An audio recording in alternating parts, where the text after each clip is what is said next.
Welcome to the 2015-2016 NCHSAA Eligibility Summary Rules and Regulations presentation. This presentation is also available for download as a PowerPoint on the NCHSAA website under Eligibility. Users can either download the presentation or view online without voice narration. Once the presentation is complete, there are a series of mandatory questions for all participants. The mission of the NCHSAA is to provide governance and leadership for interscholastic athletic programs that support and enrich the educational experience of students. The vision of the NCHSAA is to be the national model for developing and inspiring greatness through interscholastic athletic experiences.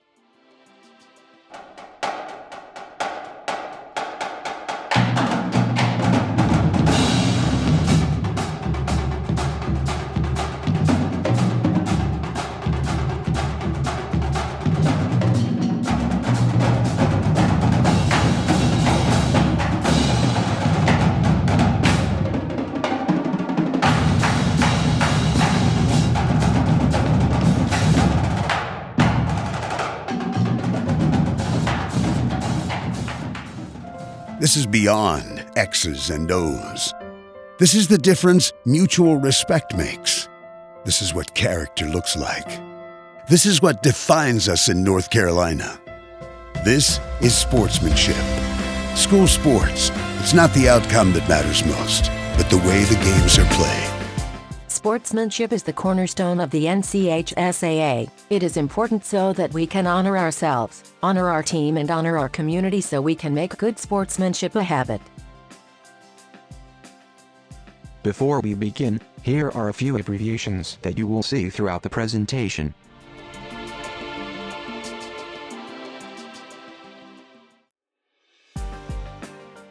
A student may not participate if he or she becomes 19 years of age on or before August 31, 2015.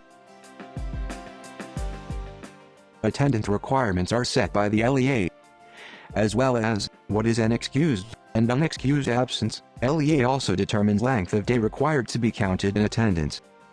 The 85% attendance rule is no longer an NCHSAA requirement. Local attendance policy may be more stringent in terms of counting earning credit for courses.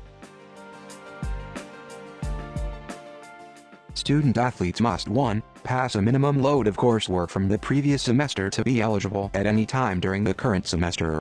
2. Be enrolled for 1/2 of the minimum load in current semester. And finally, meet local promotion standards. Also note, all courses must be approved for credit. A minimum academic load with a traditional schedule is considered 5 courses. With a block schedule, a minimum is 3 courses. This applies to all student athletes, including seniors. No work previously passed by a student may be submitted as part of a minimum load. Summer school work used to make up part of the minimum load must be applied to the most recent semester. Credit for summer school work is the determination of the local unit. A detailed example of the NCHSAA academic requirements, inclusive of hybrid formats, can be found in Section 1.1.5 of the NCHSAA Handbook. Local units may be more restrictive, but not less restrictive, in regards to the academic requirements of the NCHSAA. A student not eligible at the beginning of the semester is not eligible at any time during the semester. This comes with an exception that if a student receives an incomplete or is awaiting a final grade due to EOC retesting or any other state-mandated testing, which causes him or her to fail to meet minimum scholastic requirements, is ineligible until the course is satisfactorily completed. Eligibility is restored immediately. The student must be a regularly enrolled member of the school's student body. The student must participate at the school to which he or she is assigned by the local Board of Education. The definition of a legal custodian is a person or agency awarded legal custody of a child. A student may not have 2 residences for eligibility purposes.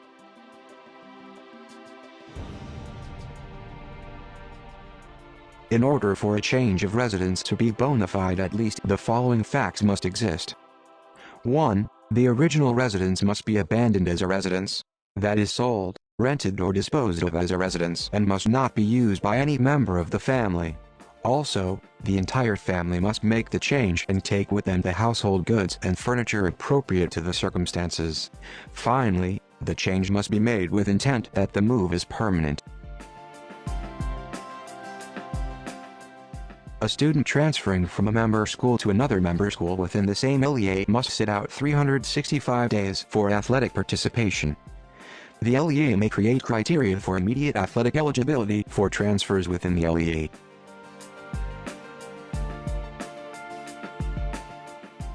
A student transferring from a member school in one LEA to another member school in another LEA without a bona fide change of residence must sit out 365 days for athletic participation. Exceptions: for immediate athletic eligibility, for a student who transfers from one LEA to a different LEA will be heard by a special transfer committee. A student is eligible at any school upon initial entry into the 9th grade.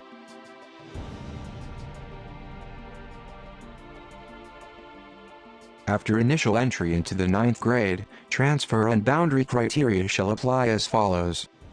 The student shall live in the county where non-traditional school is located, or student will live within a 25-mile radius of the non-traditional school as measured by the NCHSAA designated computer program, and the student is a member of a parochial church and submits the authorized pastor verification form.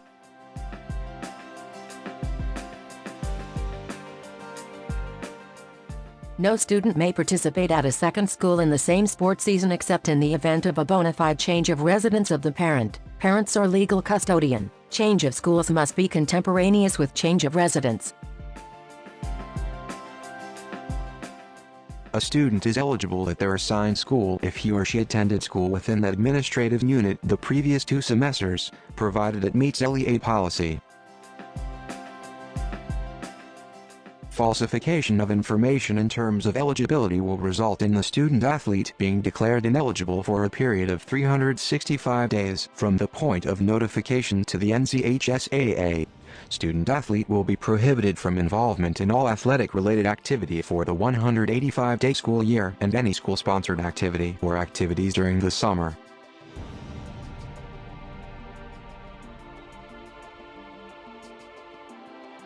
Student must receive a medical examination once every 365 days by a duly licensed physician, nurse practitioner, or physician's assistant. Students absent from athletic practice for 5 or more days, due to illness or injury, shall receive a medical release by a physician licensed to practice medicine, before admittance to practice or participated in contests.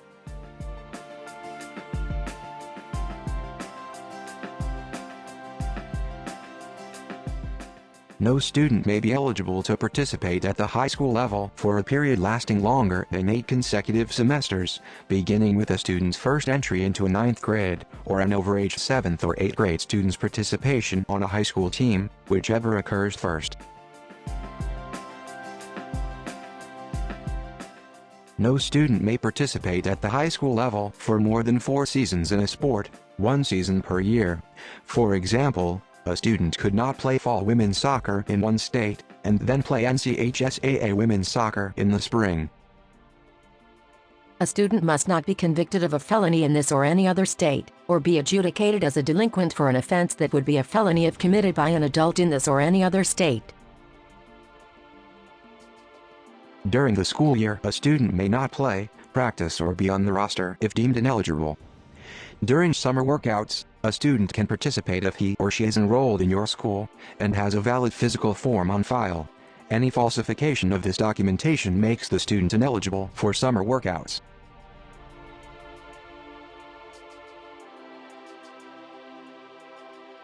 Managers, statisticians, etc. do not have to meet NCHSAA eligibility standards. There shall be no Sunday practice in any sport. This includes the assembling of athletic squads, full teams or selected individuals, for purposes of viewing films, chalk talks, or other materials pertaining to the coaching of the team.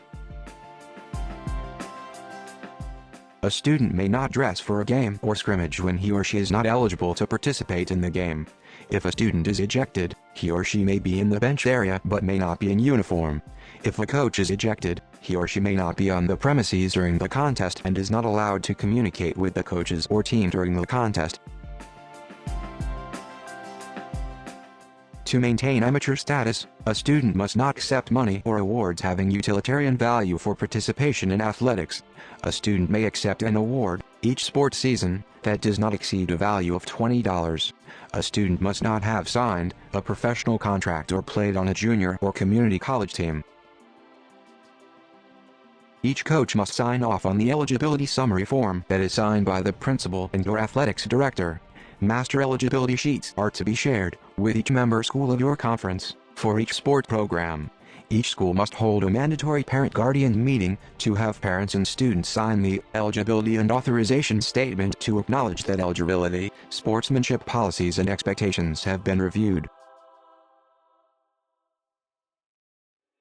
All coaches must complete the online NFHS Fundamentals of Coaching certification course prior to the first date of competition. This is for head coaches and assistant coaches. There is a $500 fine for non-compliance with an additional $500 fine for coaching in contest without NFHS certification. Cost of course is $35 and is a one-time completion requirement to be nationally certified.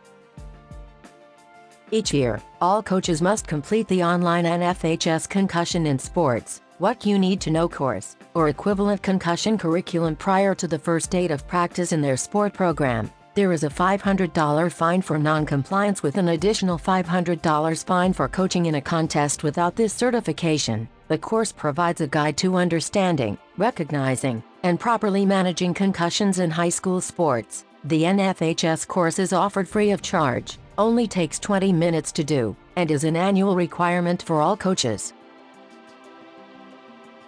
A concussion is a traumatic injury to the brain. Symptoms can be any of the following: headache, confusion, amnesia, vision changes, loss of consciousness, dizziness, irritability or emotional changes, nausea and/or vomiting, fatigue, feeling sluggish or slow and described as foggy, someone having their bell rung, excessive fatigue or drowsiness. Any signs or symptoms after a blow to the head is a concussion until proven otherwise.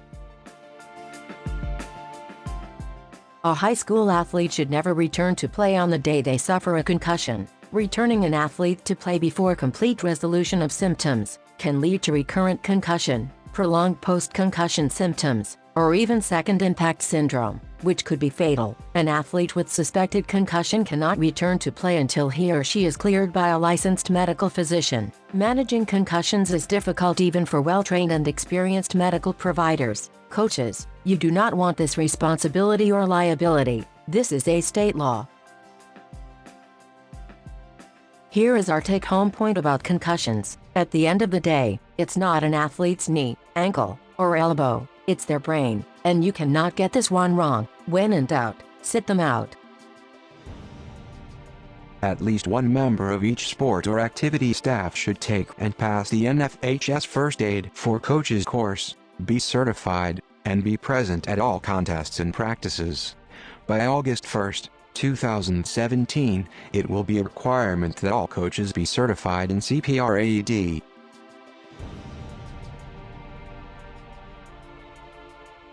Effective August 1, 2016, the head cheerleading coach is required to take the NFHS, American Association of Cheerleading Coaches Spirit Safety Certification course prior to the first date of practice in their sport. The pole vault head coach is required to take the NFHS Coaching Pole Vault course prior to the first date of practice.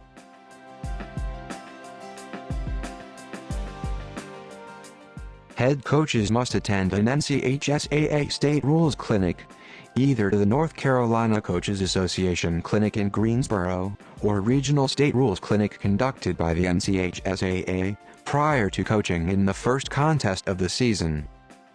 Failure to attend one of these will result in a $400 fine in addition to a $500 fine per game for non-compliance.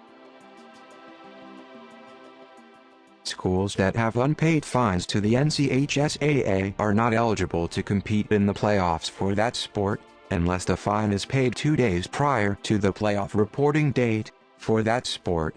Any fine not paid at the end of the fiscal year, which is June 30th, will carry over to the following school year, making all teams at said school ineligible for playoffs until the fine is paid in full. Catastrophic insurance fees are due by October 1st. Non-payment of insurance fees by the deadline makes all teams at that school ineligible for NCHSAA playoffs. Membership dues are due by November 1st. Non-payment of dues by the deadline makes all teams at that school ineligible for NCHSAA playoffs, beginning with winter sports. Participants, coaches, and other team representatives and game officials, including chain crew, official scorers and timers, should not use any tobacco product, alcoholic beverage or controlled substance at a game site. Violation of the policy will be ejection from the contest. When a head coach is ejected from a contest, he or she must take the NFHS Teaching and Modeling Behavior course before returning to coaching. The cost of the program is $20, and proof of completion must be sent to Associate Commissioner Mark Dreibelbus. Failure to do so will result in forfeiture and a $500 fine. This is in addition to the ejection policy criteria sanctions as stated in the NCHSAA handbook.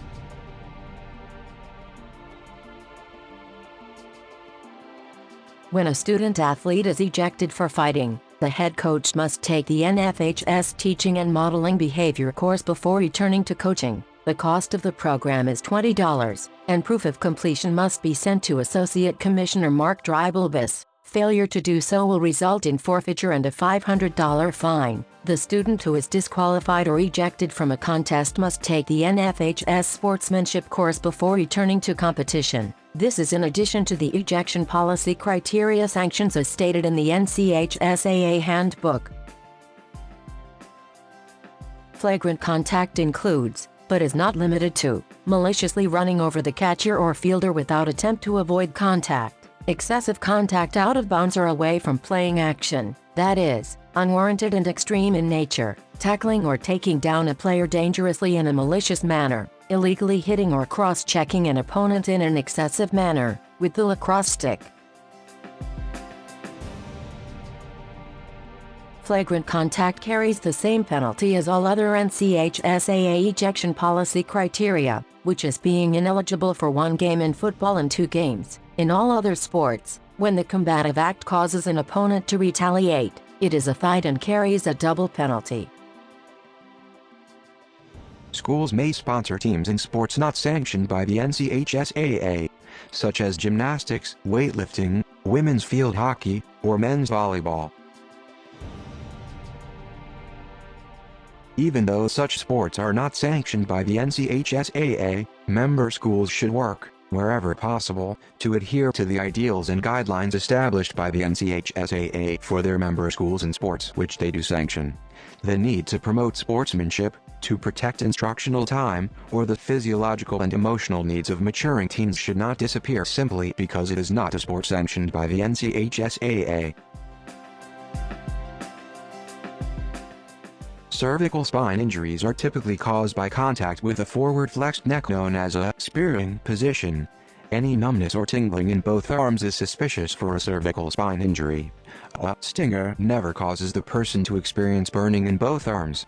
The take-home point for cervical spine injuries is, any suspected cervical spine injury should be immobilized and evaluated by medical personnel. Sudden cardiac death occurs in young athletes for a variety of reasons. Most are due to genetic abnormalities of heart rhythms or heart anatomy. Causes for a cardiac arrest are drugs, heat stroke, viral illnesses, or a sickle cell trait. All NCHSAA member schools must have a cardiac safety program to include these 3 components. First, an appropriate number of AEDs on campus. Second, an AED maintenance program. And finally, the required viewing of a short AED CPR video for all supervising adults. There are red flags which can tip us off to undiagnosed heart problems. Those are chest pain with exertion, passing out or fainting from exertion. This is not normal or due to being out of shape. And finally, a family history of a sudden cardiac death or unexplained death before age 50. The take-home point for cardiac awareness is that any athlete who passes out or has chest pain with exertion needs a medical evaluation. Asthma attacks remain a leading cause of death among young people. We should be familiar with common asthma triggers such as respiratory infections, both extreme heat, humidity and cold dry weather conditions, as well as pollen and other allergens. The take-home point is to know who your asthmatic athletes are, and make sure they have accessible inhalers. Death from a heat-related illness is preventable. Hydration is only one part of the solution. Athletes who are increased risk, are obese or out of shape, have fever or recent stomach or respiratory infections, have sickle cell trait, have history of prior heat illness, or use of illicit drugs, attention deficit disorder medicine, or supplements with stimulants. Prevention is key to avoiding heat-related illnesses. Be aware and have an understanding of heat index. You can find a general rule for this in the NCHSAA handbook. When heat index is a factor, it is best to try and practice at cooler times when feasible. Allow athletes and/or teams to acclimate and become accustomed to heat over a period of time. Be sure to allow regular breaks for cooling and hydration. Monitor body weight pre- and post-practice. And finally, recognize early symptoms and initiate cooling immediately. Symptoms are confusion, collapse and nausea or vomiting. Skin infections are common in contact sports. Most skin infections are relatively minor and self-limited. Resistant staph infections, also known as MRSA, have become quite common and can be severe. Skin infections are spread by skin-to-skin contact, sharing of pads, equipment or workout gear. And finally, infections are spread by dirty equipment. Any boil or abscess needs medical evaluation. Have your athletes practice the following to help prevent skin infections. Shower right after every practice and game. Do not share any equipment or personal hygiene items. Wash hands frequently with soap and water or antibacterial products. The school can help by regularly washing equipment, mats, clothes, towels, and anything used for sports. Our take-home point is that the vast majority of skin infections can be prevented by good hygiene. We have come to the question and answer portion of the NCHSAA eligibility presentation. There are 24 questions with 3 questions on each slide. To allow time to review and answer, please pause the video so that the questions can be read out loud and the group can participate in the answer session.